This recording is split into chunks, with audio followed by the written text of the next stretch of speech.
Amy Edmondson, and I'm an Iowa State student, and I want to be a third grade teacher someday, so I'm going to practice with you and see how it goes. Today we're going to learn about story problems, and I'm going to teach you a strategy that really helps me out when I'm trying to decide if it's multiplication or what it is exactly. So first, we're going to go through some multiplication just to freshen up, make sure we know our facts. Can you answer this? 8. Yes. 4. Yes. 42. Very good. 20. 16. Try that one again. Oh, 14. Yep, very good. 12. Yep. 2 more. 18. Yes. And 30. Very good. Okay. Now that I know that you are pretty good at your multiplication facts, I'm going to teach you a strategy. It's called the peel strategy. What do you think of when you hear the word peel? Like taking layers off? Yeah, like peeling a banana, fruit, something like that. Well, this is called the peel strategy for mathematics, and I am going to teach you it. Okay, this is the acronym PEEL, and in mathematics, for each equation that we have, we're going to start off with the P, and that is going to be the picture. In our pictures, we could have an equation like there are 2 cars, in each car there are 4 people. So we know with our picture, we're going to draw 4 cars. And your pictures, they don't have to be perfect, they just, as long as you can figure out that there's 4, that's all that matters. So now, with our picture, we know that there's 3 people in each one. So when we do that, it doesn't have to be pretty, you can just do tally marks and give each person 3.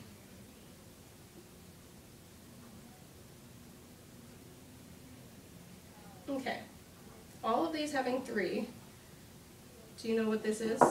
If you put all these together, what this would add up to be? 12. Very good. So with our photo, or for our picture, we can see it right there. So, P is for picture. Next is the equation. With our equation, we can see how many groups there are and how many are in each group. So how many cars are there? 4. 4. And how many are in each car? 3. So what would our equation be? 4 times 3. Very good. 4 times 3. So we have our picture for P, equation for E, and it's 4 times 3. So what is 4 times 3? 12. 12. So A stands for answer. And we're going to put 12. So we have P for picture, we draw it out. E for equation, we write out the equation. A is answer, and our answer was 12. Now we have to know 12 what? We have 12 apples, 12 balloons. We have to label it. So the L is for label. So what would we say we have 12 of what? People. Very good. So L is for label, and we have 12 people. Okay. So P for picture, E for equation, A for answer, and L for label. Now I'm going to have you try this out on your own and see how you do. I'm going to give you a note card right here. And you can draw it out here, or if you need more room, you can draw it out there. But this will be your final paper.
Okay.